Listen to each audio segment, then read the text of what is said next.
Hey Bulldogs, Chris Bryant here. Thanks for joining me for today's CCNA Daily Video Pop Quiz, which I realize has not been very daily for the last 2 weeks, but sometimes my parole officer is a real stickler for details.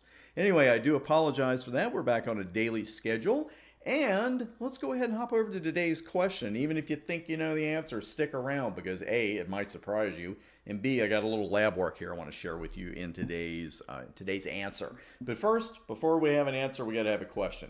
You just created a loopback interface on a Cisco router, and naturally you would like to give it an IP address. Is there a particular range from which you should choose this address? Is it A, yes, you choose it from 127.0.0.0/8. B, any public IP address but not a private one. C, any private IP address but not a public one. Or D, any legal address as there is no public or private requirement. If you need a few seconds more to think about that answer, go ahead and pause the video because I'm going to show you the answer right now, and it is any legal address because there is no public or private requirement. And I throw this question in a lot. As a matter of fact, I just asked it in Twitter, and about 35 to 40% of the respondents always go for 127.0.0.0/8. And it's perfectly understandable because one of the first things you do when you start studying for CCNA is, you got to memorize those address ranges. And you have, this loopback address range is 127.0.0/8. Yes. So you would take a loopback address from that range, an address from the reserved loopback range, and put it on a Cisco loopback interface, right? Sounds totally logical, and it's absolutely wrong. You can't do it because the RFCs that define this particular address range, it even makes mention that these are for host loopback addresses. They are not for Cisco loopback interfaces. And I want to show you here live exactly what happens when you try to use one of those 127.0.0/8 addresses on a Cisco loopback interface. First, I'm just going to create one. It's always a good idea if you want to work with one. So that's all we have to do for a loopback interface, which is simply a logical interface. As a matter of fact, I will make a 5-minute video boot camp here before the July 4 weekend, and we'll spend a little extra time with these loopback interfaces. A simple concept, not the most complicated thing in the world, but really important stuff. So we've got this, so let's go ahead and try to put an address from 27.111.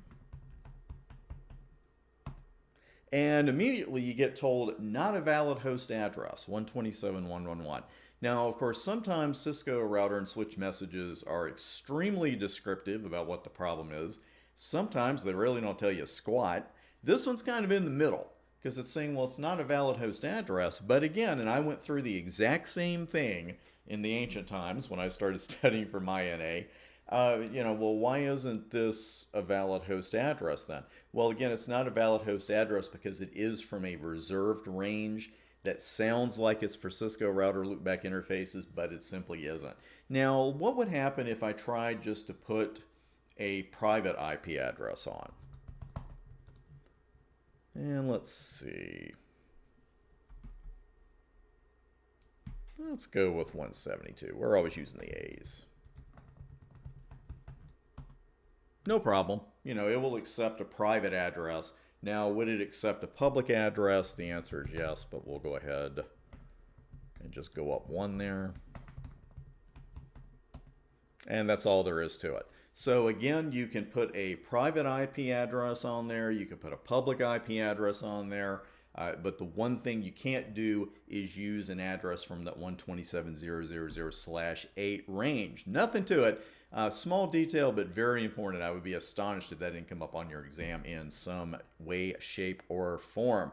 Thanks for dropping by for today's CCNA Pop Quiz. I will see you here on my YouTube channel again with one tomorrow.